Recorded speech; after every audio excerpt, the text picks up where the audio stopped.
안녕하세요. 저는 올해 34살이 된 가정주부입니다. 아마도 이런 말도 안 되는 사연이 또 있을까 싶고 많은 사람들의 비난을 피할 수는 없을 것 같기도 합니다.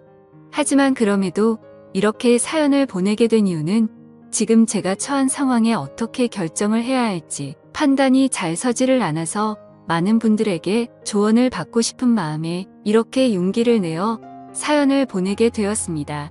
우선 저는 결혼 전에 필라테스 강사로 일을 했었습니다.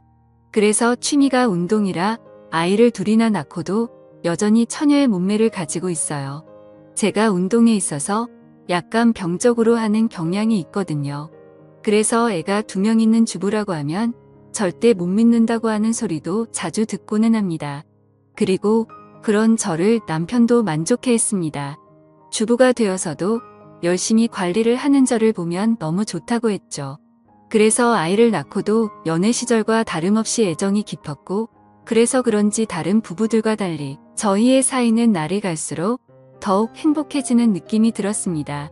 그렇기에 저는 저희 가족의 행복이 영원히 끝나지 않길 바랬고, 남편을 많이 사랑했기에 수많은 남자들의 대시에도 불구하고 한순간의 실수도 만들지 않으려고 노력했습니다. 그런 제게 이런 일이 생겨버릴 줄은 상상조차 하질 못했습니다. 남편은 부모님을 일찍 여의고 가족이라고는 친형 한 분이 있었습니다. 그래서 세상에 단 둘뿐인 혈육이라 그런지 사이가 아주 돈독했었죠. 그래서 저희 부부는 연애 시절부터 심심치 않게 아주버님을 만나왔었고, 결혼 후에는 제가 주기적으로 반찬을 챙겨다 드리고 있었습니다. 아주버님은 오래전에 아내와 이혼을 하셔서 혼자서 지내고 계시기도 했고, 어쩔 수 없이 반찬을 해드릴 수밖에 없는 이유도 있었기 때문이죠. 왜냐하면 제가 아주버님에게 큰 빚을 졌기 때문입니다. 몇 년 전 제 아버지께서 주식에 눈이 멀었던 거죠. 전 재산을 전부 걸게 되는 실수를 하셨고, 그 결과 엄청난 빚더미에 앉게 되었습니다. 문제는 저와 제 남편이 모은 돈으로는 도저히 감당이 되질 않았던 거죠. 그래서 여기저기에 돈을 빌리게 되었고, 그때 아주버님께서 큰 돈을 빌려주셨습니다. 그 이후 저는 감사한 마음에 혼자 계신 아주버님께 반찬을 갖다 드리기 시작했고, 몇 번을 그렇게 하다 보니 자연스러운 상황이 되어버린 거였죠. 아무튼 고마운 마음으로 시작하게 된 일이었지만 정말 내키지는 않았습니다. 제가 집에 찾아가면 아주버님은 항상 런닝나시에 트렁크 속옷 차림으로 저를 맞아주셨거든요. 처음에는 그런 아주버님을 보고 이해가 되지 않았고 이상하게 생각을 했어요. 아무리 같은 식구가 되었다고 해도 옷은 좀 정상적인 복장으로 입고 있는 게 최소한의 기본 아닌가 하는 생각이 들었습니다. 그래서 아주버님께 그렇게 입고 계시다가 다른 사람이 배를 누르면 어쩌시려고 그러냐고 제 나름대로는 은근슬쩍 말을 돌려서 표현을 해봤죠. 그런데 아주버님은 음흉하게 웃으시면서 재수씨는 내가 이렇게 있는 게 싫은 거냐고 하시면서 되묻는데 저는 할 말이 없더라고요. 그래서 그냥 반찬 냉장고에 넣어드리고는 얼른 아주버님 집에서 나왔습니다. 혹시나 남편이 알면 둘이 죽고 못 사는데 아주버님과 오해가 생길 것 같아서 일단 말은 하지 않았어요. 그냥 제가 모른 척하고 음식만 가져다 드리고 나오면 되는 거지 생각을 했습니다. 그렇게 저는 매주 한 번씩 아주버님 댁을 찾아갔었죠. 그런데 결국 말도 안 되는 일이 벌어지고 말았습니다. 무더운 여름날이었습니다. 그날은 남편이 회사에서 문제가 생겨서 갑자기 부산으로 급한 출장을 가게 되었습니다. 그래서 아침부터 정신없는 남편을 도와서 짐 챙겨주는 것부터 시작해서 이것저것 바쁘게 하다 보니 너무 정신이 없었습니다. 결국 서로 신경이 날카로워졌고 티격태격 하다 보니 싸움으로 번진 거죠. 그렇게 무거운 마음으로 남편을 보냈습니다. 저는 좋지 않은 마음에 당장 뛰쳐나가서 친구를 불러 술이나 마시고 싶었죠. 하지만 아주버님께 반찬을 가져다 드리는 날이었기에 어쩔 수 없이 반찬 준비를 했고 저녁이 다 되어서야 아주버님 댁으로 찾아갔습니다. 집에 현관문을 열고 들어가자마자 술 냄새가 퍼졌고 아주버님의 취한 얼굴이 눈에 보이더군요. 식탁을 보니 제가 해다 드린 반찬과 함께 소주를 드시고 계시더라고요. 저는 아주버님께 무슨 술을 이렇게 부실하게 해서 드시냐고 말씀드리고 간단히 찌개라도 해드린다면서 얼른 요리를 해서 내어드렸습니다.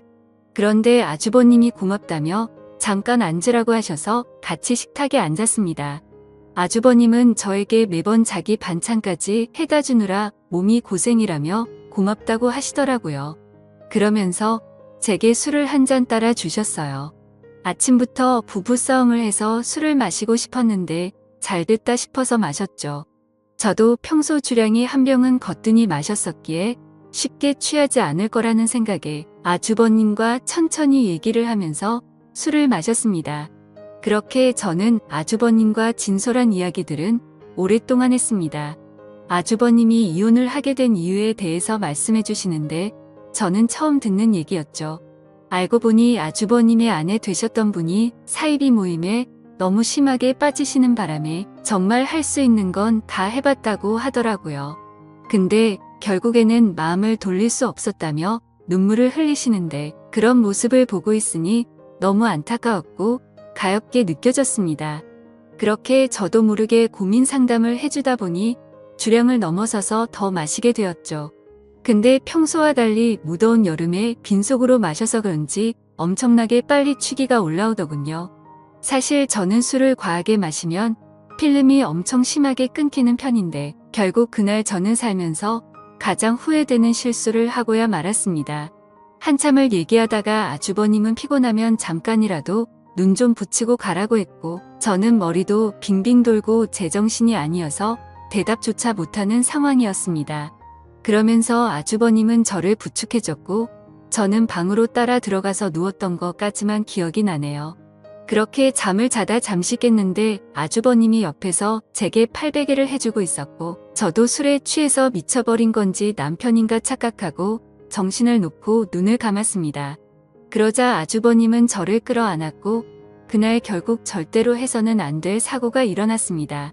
문제는 그 다음부터입니다. 정말 말도 안 되는 실수를 하고 나서 아주버님께 제발 비밀로 해달라고 했고 최대한 빨리 빚은 갚을 테니 조금만 기다려달라고 했습니다. 그리고 반찬은 앞으로 가져다 드리기 어려울 것 같다고 했습니다. 반찬은 해줄 테니 와서 가져가라고 하기도 우습고 그런 상황을 보면 남편이 이상하게 생각할 게 뻔할 것 같아서였죠. 하지만 아주버님은 우리가 실수를 한 건 맞지만 좋았던 거 아니냐며 하는데 저는 생각하기도 싫어서 죄송하다고 하고는 집으로 돌아갔습니다. 그렇게 그 일이 있고부터 마법이 걸리는 날인데 주기가 점점 늦어지는 것 같았습니다. 정말 너무 불안해서 미칠 것 같더라고요. 설마 아니겠지라는 마음으로 임신 테스트기를 사서 해보니 두 줄이 뜨더군요. 어떻게 한 번의 실수로 이럴 수가 있나 싶었고 눈물이 났습니다. 남편과는 셋째 생각이 없었기에 철저하게 조심해서 관계를 가졌습니다. 그래서 남편이 알게 되면 저를 몸을 함부로 굴리는 그런 여자로 볼게 뻔했고 이혼하게 될까봐 너무 무섭고 겁이 났습니다. 저는 그 길로 당장 아주버님 댁으로 찾아갔습니다. 도대체 저한테 무슨 짓을 하신 거냐고 임신 테스트를 해봤는데 임신을 하게 됐다고 욕을 했습니다. 정말 하늘이 무너져 내리는 기분에 아주버님을 노려보며 눈물을 펑펑 쏟아냈습니다. 아주버님은 한참을 가만히 있더니 한숨을 푹 내쉬더군요. 그때부터는 정말 제가 알던 아주버님이 아니었습니다. 갑자기 비열한 말투로 네가 조심했어야지 왜 나한테 뭐라고 하냐며 술 먹고 꼬리 칠 땐 언제고 기억도 못하고 피임을 안 했냐고 하더라고요. 저는 그 말을 듣는데 눈앞에 보이는 게 없었습니다.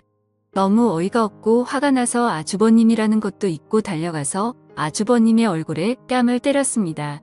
아주버님의 돋보기 안경이 박살나면서 거실 바닥에 내동댕이 쳐졌고 아주버님은 저를 노려보시면서 이게 어디서 얼굴을 때리냐며 저를 밀쳤습니다. 저는 엄청 세게 밀려 그 자리에서 뒤로 나자빠졌습니다. 솔직히 그런 행동을 보고 나니까 무서워서 도저히 거기에 있지를 못하겠더라고요. 그래서 저는 얼른 뛰쳐나와서 집으로 돌아왔습니다. 집에서 몸을 살펴보니 밀쳐지면서 어디에 부딪혔는지 엄청 크게 멍이 파랗게 들었더라고요. 그런 제 모습을 보면서 너무 서러웠고 저는 옷도 갈아입지 않고 침대에 걸터 앉아서 엉엉 울고 있었습니다. 그렇게 울다 지쳐 저녁까지 잠이 들었던 거죠. 남편이 들어오는 것도 몰랐는데 갑자기 방에 불이 켜지더니 남편이 제 몰골을 보고는 깜짝 놀랐습니다. 펑펑 운 탓에 화장은 엉망진창이었고 몸에 큰 멍이 들어있었으니 말이죠. 남편은 이게 도대체 무슨 일이냐고 저를 추궁했습니다. 저는 아무 말도 못하고 그냥 가만히 있었습니다. 남편은 얼른 말하라고 계속 저를 다그쳤죠. 누가 봐도 물어보지 않는 게 이상한 상황이었습니다. 집에 왔더니 얼굴이 엉망진창이고 몸에 멍자국이 선명한데 어떻게 이걸 그냥 넘어갈 수가 있을까요? 정말 제가 너무 멍청한 실수를 또 해버리게 된 거죠. 그렇게 계속해서 추궁하던 남편은 갑자기 침대 옆에 놓인 물건을 집어들더군요. 살짝 고개를 들어서 봤더니 제가 테스트를 하고 놓아둔 임신 테스트기였습니다. 그걸 확인하더니 남편은 떨리는 목소리로 이게 도대체 뭐냐며 물었습니다. 저는 남편에게 아무 말도 못하고 여보 미안해 라고 하며 소리내 울었습니다. 남편은 한참을 말없이 가만히 서 있었습니다. 그렇게 있다가 저에게 누구냐고 물었고 제가 대답을 못하자 소리를 치기 시작했습니다. 누군지 빨리 말하라며 저에게 계속해서 물었고 저는 결국 사실대로 말할 수밖에 없었습니다. 저번에 당신이 출장 갔을 때 아주버님 반찬 갖다 드리러 갔다가 술 마시고 진짜 딱 한 번 실수한 거라고 말했습니다.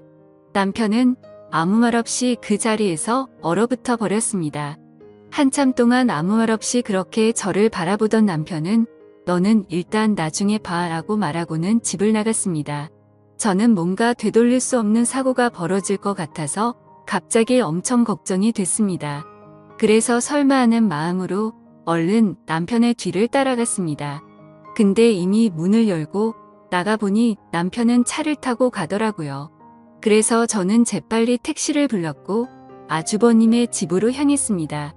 너무 떨리는 마음으로 아주버님 댁에 다가가자 현관문이 활짝 열려 있더라고요. 가까이 다가가서 보니까 집안이 엉망진창이 되어 있었습니다. 온갖 물건들은 널브러져 있었고 아주버님의 얼굴 상태는 엉망이 되어 있었습니다. 남편은 어떻게 내 와이프랑 이딴 짓을 하냐고 그러면서 이제 나는 어떻게 해야 하냐면서 소리내 울면서 있더라고요. 저는 너무 무섭고 마음이 아파서 어찌할 줄 모르겠는 마음에 눈을 감고 울고 있었습니다. 아주버님은 남편의 말을 듣고 한참 동안 가만히 있더니 인간 같지도 않은 말을 내뱉었습니다. 네 와이프 간수는 네가 잘해야지 도대체 왜 나만 이상한 놈으로 만드냐고 하더니 둘 다 꼴보기 싫으니까 천박한 네 와이프 데리고 꺼지라고 하더라고요. 정말 목숨도 내어줄 것만 같았던 두 형제는 그렇게 순식간에 사이가 무너졌습니다. 저의 잘못 인정하고 반성합니다. 남편에겐 정말 죽을 죄를 지었다고 생각하고요. 근데 어떻게 같이 잘못을 저지르고도 저렇게 뻔뻔한지 소름이 끼쳤습니다. 잘못했다고 빌어야 할 상황임에도 불구하고 오히려 자신의 잘못은 인정하지 않고 와이프를 그렇게 내버려 둔 남편의 잘못이라며 남편 탓을 하는데 그걸 보고 있으니 저딴 더러운 사람과 관계를 가졌다는 제 자신이 너무 미웠고 미쳐버릴 것 같았습니다. 남편도 너무 크게 충격을 받았는지 현관에서 주저앉아서 울고 있었습니다. 그러더니 저와 아주버님을 번갈아 보더니 큰 소리로 욕을 외치고 밖으로 뛰쳐나갔습니다. 그렇게 밖으로 뛰쳐나간 남편과는 연락이 두절된 채로 1년이 지났습니다. 저는 어쩔 수 없이 아이를 낳게 되었습니다. 생명이 소중하고 제 아이가 잘못한 게 아닌데 어떻게 하나요? 아이를 볼 때마다 상처가 됐지만 미우나 고우나 그렇게 하루하루를 지내고 있었습니다. 생활비는 아주버님이 보내주시는 돈으로 아이에게 먹일 분유와 기저귀를 샀습니다. 사실 그 돈도 더러워서 받기가 싫었습니다. 그냥 제가 일자리를 구해서 돈을 벌어서 먹이고 싶었습니다. 하지만 결코 현실적으로 그렇게 하기에는 제 상황이 말이 아니었습니다. 두 아이를 키우고 케어하는 것조차도 벅찬 상황이었고 당장 아기를 봐줄 사람도 없었습니다. 그렇다고 아주버님에게 맡기기는 죽기보다도 더 싫었습니다. 원래라면 큰아빠라고 불러야 하지만 큰아빠가 아닌 아빠라고 불러야 하는 건가 싶고 이런 거지 같은 족보를 만든 제 자신이 너무 싫었습니다. 정말 저도 모든 걸 포기하고 싶었습니다. 그래도 인간이라면 자기가 저지른 일에 대한 책임은 지는 게 맞는 것이라 생각했죠. 그리고 제 아이의 잘못도 아닌데 기껏 낳아놓고 내팽겨 칠 수는 없었습니다. 아무튼 저는 그렇게 지옥 같은 나날을 보내고 있었습니다. 그러던 중에 갑자기 모르는 번호로 전화가 오게 된 거죠. 전화를 받아보니 그토록 그리워하고 보고 싶었던 남편의 목소리였습니다. 하지만 남편의 목소리는 너무나도 차가웠습니다. 어떻게 알았던 건지 제가 아주버님의 아이를 낳은 사실은 이미 알고 있었습니다. 남편은 2번 다시는 저를 보고 싶지 않다고 했고 그 아이도 보고 싶지 않다고 했습니다. 그러니까 긴 말 하지 말고 이혼하자고 하더라고요. 저는 미안한 마음과 반가운 마음이 교차하면서 일단은 남편에게 안부를 먼저 물었습니다. 몸은 괜찮은지 잘 지내고 있었는지 물었고 지금 어디에서 살고 있느냐고 숨도 안 쉬고 다급히 물었습니다. 남편은 그 말에 참 웃기다고 했습니다. 불륜짓거리도 이해 안 되는 판에 지 남편 형의 아이를 낳아놓고 지금 자신을 걱정하냐고 하더라고요. 저는 그 말에 선뜻 대답을 못했고 가만히 있었죠. 그러자 남편은 이혼 서류를 퀵으로 보낼 테니까 도장 찍어서 법원으로 나오라고 하면서 깔끔하게 끝내자고 했습니다. 저는 너무 억울한 나머지 왜 내 이야기는 들어보려고 하지 않고 당신하고 싶은 말만 하는 거냐고 했고 나도 억울하다고 소리쳤습니다. 저는 아주버님 때문에 내가 왜 이 꼴을 당하고 있어야 하는지 모르겠다고 했죠. 저도 술에 취해서 몸을 가누지 못했던 피해자인데 왜 내가 불륜녀로 당신에게 취급받아야 하는지 이해가 안 간다고 했습니다. 그러자 남편은 나는 내 목숨보다 소중하게 생각했던 내 형이랑은 이제 연락을 끊었고 자신이 죽는 한이 있더라도 2번 다시는 그 사람과 연락할 일은 절대로 없다고 단호하게 말했습니다. 저는 그런 남편에게 말했습니다. 당신이 그 사람과 영원히 연락을 끊게 되면 우리는 다시 같이 살 수 있는 거 아니냐고 했고 제발 한 번의 실수로 우리 사이를 끝내지 말아달라고 울면서 말했습니다. 그러자 남편은 아주버님과 저 사이에 생기게 된 아이는 어떻게 할 거냐고 물었습니다. 저는 잠시 고민을 하다가 결국 아이를 아주버님에게 보내겠다고 말했습니다. 저는 아이보다는 제 남편이 더 소중했었기에 과감하게 결정을 내렸습니다. 그렇게 저희는 며칠 동안 같은 얘기로 수도 없이 반복하면서 대화를 나누었고 결국 직접 만나서 얘기를 하게 되었습니다. 그동안 못 봤던 남편을 보니 너무 반가웠고 울고 불며 내달렸습니다. 남편은 제 진심 어린 마음을 알아주게 된 건지 차가운 목소리가 아니라 따뜻한 목소리로 긍정적으로 생각해 보자고 하더군요. 그렇게 절대 다시 합쳐질 수 없다고 생각했지만 저희는 다시 합쳐서 살게 되었습니다. 남편과 같이 지내게 되면서 저는 아주버님과는 연락을 끊게 되었고 집도 절대 길 가다가 마주칠 일도 없도록 아예 다른 지역으로 이사까지 와서 예전과 같이 가정을 이루었습니다. 제 실수로 인해 파탄이 났던 저희 가정을 다시 예전처럼 돌리고 싶었고 남편에게 상처 준 게 너무나도 미안해서 정말 최선을 다해서 노력했습니다. 비록 제가 의도해서 그런 상황이 벌어지게 된 것은 절대 아니지만 결론만 두고 말하자면 남편의 입장에서는 제가 불륜녀밖에 되지 않는다는 것을 인정했습니다. 사실 대부분의 사람들은 이런 일이 벌어지면 바로 이혼을 해버리고 서로 각자 갈 길을 가겠지만 저와 남편은 그만큼 서로를 애정하고 사랑했었기 때문에 힘든 상황들을 버티기로 했던 거였죠. 그렇게 날이 갈수록 남편은 서서히 마음을 열어주었고 저희는 예전과 똑같지는 않겠지만 어느 정도 행복한 가정을 꾸려갔습니다. 그렇게 시간은 속절없이 빠르게 지나갔습니다. 그런데 며칠 전에 아주버님이 저에게 갑자기 연락이 왔습니다. 아이를 떠나보내고 잘 살고 있냐면서 묻는데 가슴이 미어졌습니다. 제 뱃속에 품고 지냈던 날들이 생각났고 잊으려고 했는데 아이가 너무 보고 싶어지더라고요. 그러면서 아이를 보고 싶으면 언제든지 와도 된다고 하더군요. 남편한테 말하면 껄끄러워질 수도 있으니 비밀로 하고 와도 된다면서 자신도 그동안 있었던 일에 반성한다면서 말하더라고요. 그래서 저는 솔직히 너무 고민이 되고 있습니다. 남편을 생각하면 인간 같지도 않은 아주버님과 두 번 다시는 마주치고 싶지 않지만 제 아이를 보고 싶은 마음이 날이 가면 갈수록 너무 커지고 있습니다. 남편에게 또 속이게 되는 것만 같아서 몰래 갔다 오기도 마음에 쓰이고 그렇다고 솔직하게 말하고 아이를 보러 갔다 온다고 하면 절대 이해를 해주지 않을 것 같아요. 저도 제가 너무 염치 없고 잘못된 생각을 하고 있는 거 압니다. 하지만 이런 제 마음을 제 스스로도 잡을 수가 없어서 너무 힘이 듭니다. 제가 어떻게 하는 게 좋을지 말씀 좀 부탁드립니다. 제 사연 읽어주셔서 감사드립니다.